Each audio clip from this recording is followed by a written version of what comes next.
नमस्ते सीताराम, आप सबका स्वागत है हमारे साथ। देश की जानी मानी मशहूर न्यूज़ एंकर हैं चित्रा त्रिपाठी जी। शुक्रिया, बहुत धन्यवाद। हमारे गोरखपुर से हैं और मुझे बहुत अच्छा लग रहा है। जब जब इन्हें देखता हूं तो मन खुश हो जाता है। और खुशी के वाला वीडियो तो आपका बहुत वायरल हो गया था, जो आपने क्लिक किया था। हाँ, और फिर आपने डिलीट क्यों कर दिया था? थोड़ा डर गया था। लोग कई बार अनपढ़ों की तरह टिप्पणी कर देते हैं। क्या बोल रहे थे? वो कह रहे थे कि एक साधु को इस तरह की बातचीत में नहीं जाना चाहिए, लेकिन मेरा मानना है वो मेरा अतीत था ना। विद्यार्थी जीवन में किसके मन में आकर्षण नहीं होता? कोई भी साधु हो उसको झूठ तो नहीं बोलना चाहिए। नहीं बोलना चाहिए। तो आपने क्यों नहीं लिखा अब डिलीट करने? कोई साधु कैसे डर सकता है लोगों की टिप्पणी से? दुनिया से थोड़ा डरना पड़ता है। आप डरेंगे तो फिर कैसे चलेगा, बताइए। अच्छा, आप कैसी हैं बताइए? मैं एकदम बढ़िया, अच्छी। गोरखपुर की यादों के बारे में कुछ बात करें। गोरखपुर की यादें तो घर है गोरखपुर, भाई बहन मम्मी पापा सब लोग रहते हैं, आना जाना लगा रहता है। गोरखपुर की एक एक खबर मेरे तक पहुंचती है, तो वो यादें नहीं, वो मेरे साथ चलता है गोरखपुर हमेशा। आपका जो पूरा सफ़र है वो बहुत संघर्षों से भरा है। मुझे बहुत सारा दृश्य याद है। ये ठीक बात है कि आप हमें नहीं जानती रही, कभी नहीं जानती रही हैं, लेकिन हम दूर से बहुत सारी ज़िंदगी का किस्सा और आपके जीवन का सफ़र देखते रहे। जब आप क्यों नहीं जानते रहे? आप मेरा पीछा करते थे साइकिल से, आप कह रहे हैं कि नहीं जानते रहे। जानते रहे भाई। जब मैं बताइए अपनी कहानी, खुद ही बता दीजिए। जो डिलीट करना पड़ा था आपको? मैं जो है जेडी में था। हाँ, जूनियर डिवीजन में। और आप एसडी सीनियर में एनसीसी, मतलब हाँ। उसमें मिला था बीए वाला सीनियर जो होता है, तो करीब 3 साल का फासला था। बट लड़कियों की उम्र पता नहीं चलती। चित्रा जी आई और हमारा 44 बटालियन था। हम एक साथ कई बार परेड करने का आसपास वातावरण पाते थे। तो जब ये परेड करके निकली तो उसी समय मैंने सोच लिया था कि आज मैं फॉलो करूँगा कि ये देखते हैं किस तरफ रहती हैं, कहाँ जाती हैं। जब आपने चलना शुरू किया तो पीछे पीछे हम चले, और जैसे ही आपने ना विश्वविद्यालय के प्रवेश मार्ग से परिसर में प्रवेश किया, हाँ। मैं अपने साइकिल को अपने घर की तरफ ले गया। मैं एक चीज पूछना चाहता, आप इतने तेज तर्रार हैं, इतना अच्छा बोलते हैं, सारी चीजें, परिवार है, पहले आप बचपन में पीछा भी किया करते थे हम लोगों का, फिर अचानक से ये साधु जीवन में परिवर्तन कैसे हो गया? कुछ पता नहीं चलता। मुझे एक बात समझ में आ गई थी कि दुनिया बहुत स्वार्थी है। सब लोग अपने मतलब से आपके जिंदगी में आते हैं और स्वार्थ सिद्ध हुआ सब छोड़ के निकल जाते हैं। आप जिस जगह पे हैं क्या वहाँ पर स्वार्थ सिद्धि नहीं है? हमने देखा है बाबाओं को बड़े बड़े पदों के लिए मतलब हाँ। लालसा रखते हुए, तो क्या यहाँ पर नहीं है स्वार्थ सिद्धि? हाँ, स्वार्थ सिद्धि है सबके जीवन में, पर मेरे जीवन में मुझे अपना भला देखना था कि सब संसार के लोग, रिश्ते नाते लोग अपने मतलब से हमारा उपयोग करेंगे। कल के लिए पत्नी भी अपने मतलब के लिए कहेगी, अगर उसकी जिंदगी की जरूरतें पूरी कर दिए तो खुश, और नहीं तो फिर नाराज हो। नहीं, सबको नहीं कोस रहे हैं। हाँ। हम भी कभी कभी सोचते हैं कोई अच्छी सी मिल जाए तो शादी कर लेते हैं। अच्छा है विचार ऐसा अब बना। तो अभी मिली नहीं है कोई आपको? अभी मिली नहीं है। और अपने जानने वालों से मैंने कह रखा कि मुझे 2 ही पसंद है, एक तो IAS IPS और दूसरे जो है म्यूजिशियन। लेकिन IAS IPS में लफड़ा क्या है, वो 8 घंटे 10 घंटे अपने बॉस में फंसी रहेंगी। वो DGP परेशान कर रहा है या SSP परेशान कर रहा है या DM साहब ट्रेनिंग वाले को परेशान कर रहे हैं। हाँ, वर्कलोड बहुत होता है, तो वो थकी हारी घर पे आएंगी, सो जाएंगी।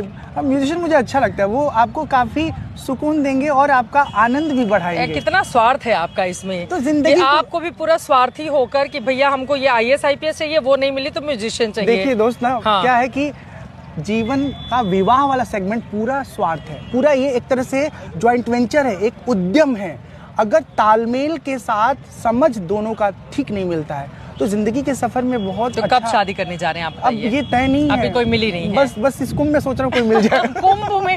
कुंभ में लोग बिछड़ते हैं, हमने पिक्चर में देखा है। आप कुंभ में ढूंढ रहे हैं। देखिए महाराज जी, आप अपने बारे में बताइए, कितना पढ़े लिखे हैं, क्या करते हैं, फिर हम लोग मदद करते हैं आपको। मैंने बीकॉम किया है, देख के मैंने बीकॉम किया है, और उसके बाद आध्यात्मिक जीवन में रह के पिछले 7 वर्षों में 2008 से 2017 तक का समय रहा। उसमें आध्यात्म, वेद, उपनिषद, रामायण, मैं बहुत अच्छा प्रवचन करता हूँ। एक छोटा सा भजन सुनाऊं? सुनाइए। अरे मना समझ समझ पग धरिए, हो अरे मना समझ समझ पग धरिए, अरे मन इस जग में नहीं अपना कोई, परछाई सो डरिए, अरे मन समझ समझ पग धरी। मैंने आपके बहुत सारे वीडियोस देखे हैं जिसमें आप भजन सुनाते हैं, लोग बड़ी तल्लीनता से सुनते हैं, बहुत अच्छा गाते हैं। मुझे जानती, आप बताइए शादी करना चाहिए नहीं करना चाहिए? मैं कौन होती हूँ ये बताने वाली? करना चाहिए नहीं करना चाहिए आप सबका व्यक्तिगत मामला है। करे, मन हो तो करे, नहीं मन हो तो नहीं करे। ये लगता है कि शादी करने के बाद वैराग्य और बढ़ गया।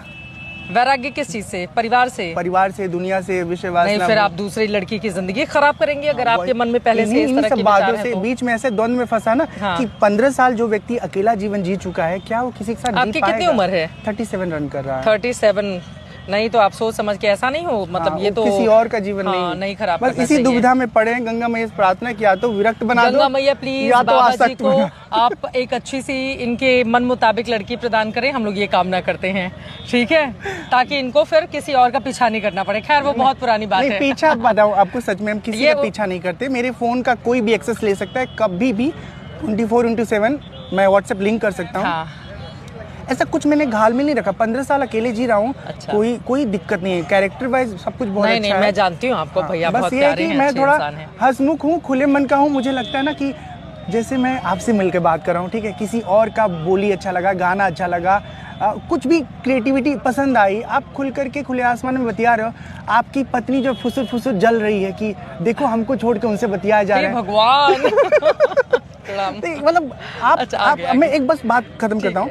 क्या है ना कि हमारे समाज में एक बहुत बड़ी एक ट्रेजेडी है कि हम विवाह करके ना लोगों को कैद करना चाहते हैं। कैद नहीं करना चाहिए, शादी करो और खुली जिंदगी उसे दो, खुला जीवन जियो। विवाह के बारे में मतलब मुझे लगता है कि हर समय बदलते उसके साथ उसका अलग अलग स्वरूप आता है, तो मुझे लगता है कि जो जिसमें सुविधाजनक है उसको वैसा कर लेना चाहिए, है ना। लेकिन ये भी सच्चाई है कि सनातन धर्म में विवाह का अपना एक महत्व है और उसको इग्नोर नहीं करना चाहिए। लेकिन हमको सबसे बड़ा बात ये लग रहा है ना कि विवाह कर लेने से कैरेक्टर डिस्प्यूट वाला मामला खत्म हो जाएगा। नहीं, सिंगल कैरेक्टर ऐसा है कि अगर आप सिंगल है ना 60 उम्र में, नहीं मैं आपको बताऊं, अगर हम लोग इस तरह की बातें करेंगे, आप तो खैर खुद ही उससे आते हैं, आप बाबा हैं इतने बड़े, डिजिटल बाबा हैं।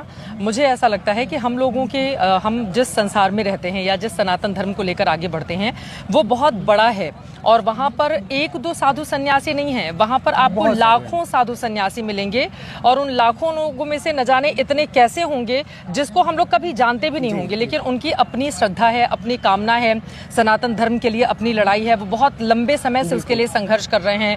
और उनमें से बहुत सारे लोग अविवाहित हैं जिन्होंने विवाह नहीं किया क्योंकि वो धर्म की रक्षा के लिए लड़ाई लड़ रहे हैं। तो मुझे लगता है कि अगर हम विवाह को लेकर इस तरह से जोड़ेंगे कि नहीं अगर हम विवाह नहीं करते हैं लोग हमारे ऊपर सवाल उठाएंगे, तो वो तमाम साधु सन्यासी जो अविवाहित रहकर समाज की, देश की, सनातन धर्म के लिए काम कर रहे हैं, तो फिर उनके ऊपर ये सवाल उठ जाएगा। उनके ऊपर सवाल नहीं है, मेरा क्योंकि बहुत बड़ा है और मतलब उन लोगों को कि जो अपने परिवार से विरक्त होकर और वो लगातार धर्म के लिए काम कर रहे हैं, तो उनके प्रति तो हमारी मतलब प्रणाम होना चाहिए। बिल्कुल सही बात है। बहुत अच्छा लगा आपसे बात करके। मुझे भी बहुत अच्छा लगा। आपको बहुत सारी शुभकामनाएं, खूब अच्छा कीजिए, ईश्वर आपको वो ताकत दे कि विवाह करना है वो फैसला लें आप, या विवाह नहीं करना है वो फैसला लें, लेकिन अगर करें तो भाई जीवन भर आप उससे निभाएं। मैं इसकी कामना करती हूँ। बहुत शुक्रिया, बहुत धन्यवाद, शुक्रिया, धन्यवाद।